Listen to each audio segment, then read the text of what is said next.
Selamat pagi dan salam sejahtera untuk kita semua.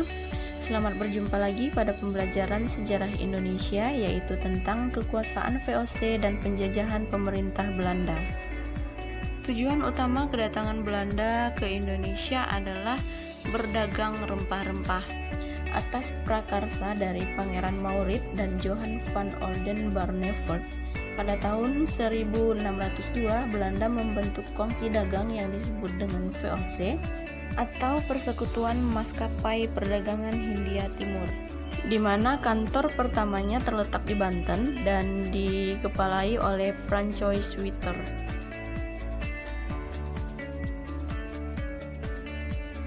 Tujuan umum kedatangan Belanda datang ke Indonesia yang pertama, menghindari persaingan di antara para pedagang Belanda sehingga mendapatkan keuntungan yang maksimal. Yang kedua, memperkuat posisi Belanda dalam persaingan dengan bangsa Eropa ataupun bangsa Asia lainnya.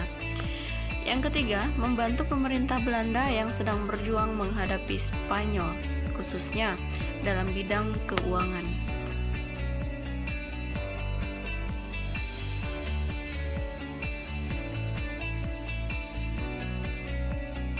Kemudian, agar dapat melaksanakan tugas dengan leluasa, VOC diberi hak istimewa atau biasa disebut dengan hak oktrooi oleh pemerintah Belanda.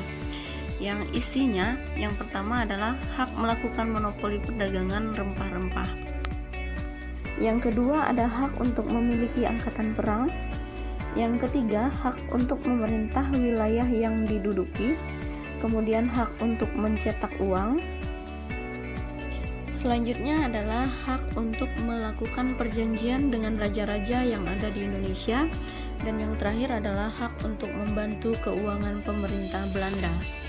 Pada saat itu VOC dipimpin oleh Pieter Both sebagai gubernur jenderal yang pertama. Pada tahun 1614, Pieter Both digantikan oleh Gubernur Jenderal Gerard Reyns, yaitu dari tahun 1614 sampai 1615. Namun, baru 1 tahun menjabat, Pieter Both digantikan oleh Gubernur Jenderal Laurens Reyer, yaitu dari tahun 1615 sampai 1619. Kemudian pada tahun 1619, Gubernur Jenderal Laurens diganti oleh Gubernur Jenderal Jan Pieter Sun Chun, atau lebih dikenal dengan J.P. Chun. Gubernur ini dikenal sebagai gubernur yang berani dan kejam serta ambisius. Bahkan dapat dikatakan bahwa ia sebagai peletak dasar penjajahan VOC di Indonesia. Setelah ia berhasil membangun Batavia dan meletakkan dasar-dasar penjajahan, ia kemudian kembali ke negaranya pada tahun 1623. Ia menyerahkan kekuasaannya kepada Pieter de Carpentier, namun pemerintah Belanda tidak menyetujuinya dan menginginkan J.P. Chun ini kembali ke Batavia, yaitu pada tahun 1627.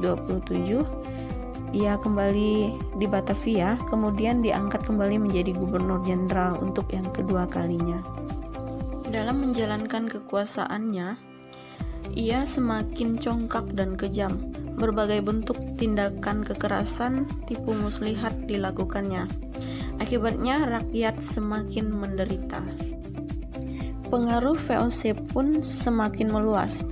Armada VOC diperkuat untuk mempertahankan kebijakan monopoli di setiap yang dipandang strategis.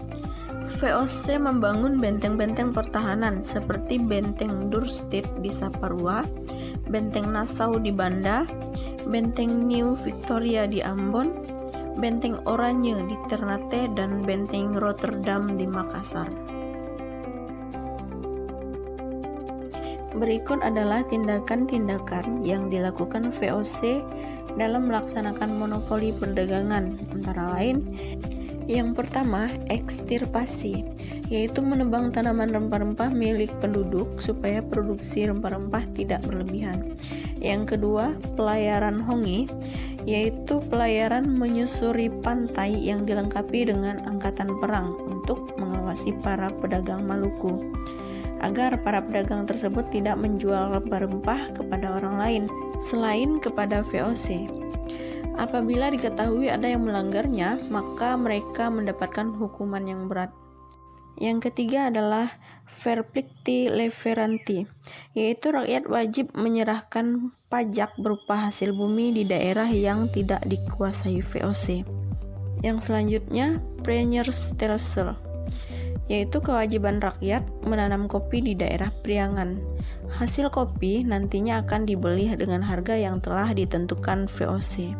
Dan yang terakhir adalah kontingenten, yaitu rakyat diwajibkan untuk membayar pajak berupa hasil bumi. Tindakan yang dilakukan oleh VOC tersebut sangat merugikan rakyat. Dengan keadaan tersebut mendorong terjadinya perlawanan bangsa Indonesia di berbagai daerah, yaitu untuk melawan VOC. Adanya perlawanan-perlawanan tersebut menyebabkan runtuhnya VOC yang akhirnya VOC dibubarkan pada tanggal 31 Desember 1799.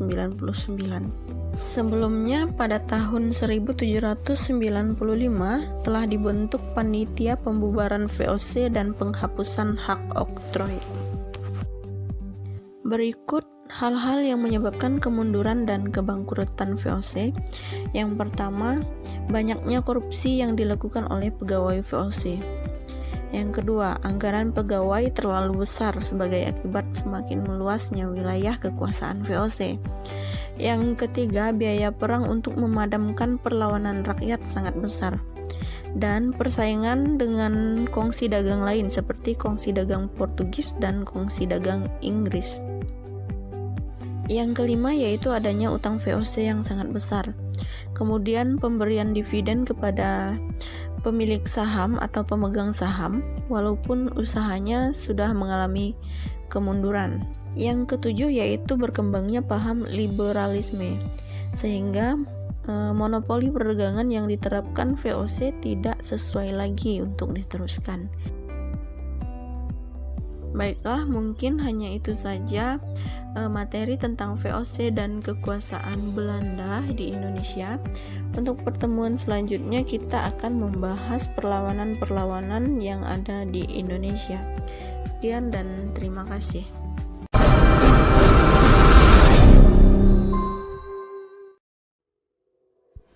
Setelah dibubarkannya VOC pada tahun 1799, Prancis dan Republik Batav berniat untuk segera mengambil alih seluruh daerah bekas kekuasaan VOC di Kepulauan Nusantara. Hal ini diawali oleh adanya perubahan yang terjadi di negeri Belanda pada tahun 1795 dengan munculnya kelompok patriot yang sudah terpengaruh oleh semboyan revolusi Prancis, Liberté, Égalité, dan Fraternité yang menghendaki negara kesatuan. Dengan alasan itu, Prancis melakukan penyerangan dan berhasil menduduki Belanda dengan membentuk pemerintahan baru sebagai bagian dari Prancis yang dinamakan Republik Batav. Hal ini yang membuat Raja Willem V melarikan diri dan meminta bantuan kepada Inggris dengan mengeluarkan perintah agar penguasa Belanda menyerahkan wilayahnya kepada Inggris, bukan kepada Prancis yang kemudian dikenal dengan Surat-Surat Kew. Atas dasar perintah inilah, Inggris melakukan serangan dan berusaha mengambil alih daerah-daerah jajahan Belanda termasuk wilayah Nusantara. Untuk mengantisipasi serangan Inggris, Prancis dan Republik Batav membuat kebijakan utama, yaitu untuk memerangi Inggris dan mempertahankan wilayah Hindia dari serangan Inggris. Oleh karena itu, ditunjuklah seorang tokoh muda yang revolusioner dari kaum patriot untuk memimpin tanah Hindia, yaitu Herman Willem Daendels. Daendels memerintah dari tahun 1808 sampai 1811 dengan tugas utamanya adalah mempertahankan Pulau Jawa dari serangan Inggris, mengatur pemerintahan dan membereskan keuangan. Oleh karena itu, banyak sekali pembaruan-pembaruan yang dilakukan oleh Daendels melalui kebijakan-kebijakannya.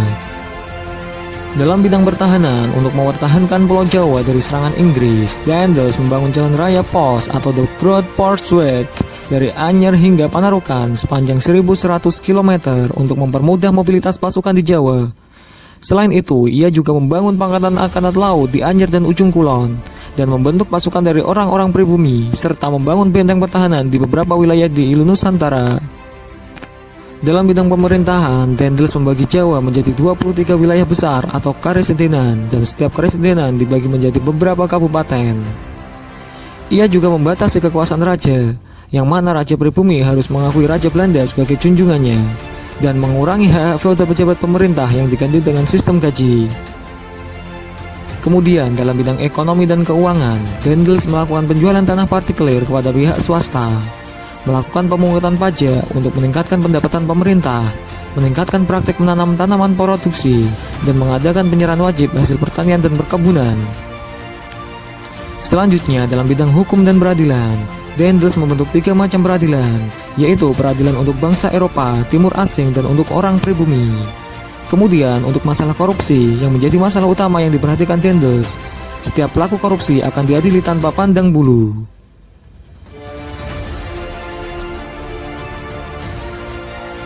Kemudian dalam bidang sosial, rakyat dipaksa melakukan kerja paksa roti untuk membangun jalan raya Anyer sampai Panarukan. Perbudakan dibiarkan berkembang dan menghapus upacara penghormatan kepada residen, sunan atau sultan. Itulah kebijakan yang diberlakukan oleh Daendels selama 3 tahun untuk mempertahankan Pulau Jawa dari serangan Inggris. Namun, apa yang dilakukan Daendels ini dianggap gagal melaksanakan misinya karena merugikan negara akibat korupsi yang semakin merajalela. Dengan kegagalan Daendels ini, akhirnya ia dipanggil untuk kembali ke Belanda pada tahun 1811 dan digantikan oleh Jan Willem Jensen.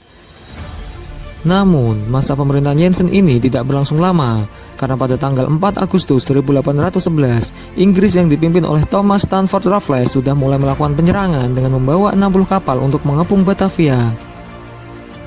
Pada tanggal 26 Agustus 1811, Batavia akhirnya jatuh ke tangan Inggris yang kemudian membuat Jensen menyerah kepada Inggris dengan ditandai adanya kapitulasi Tuntang pada tanggal 18 September 1811. Adapun isi kapitulasi Tuntang tersebut adalah sebagai berikut.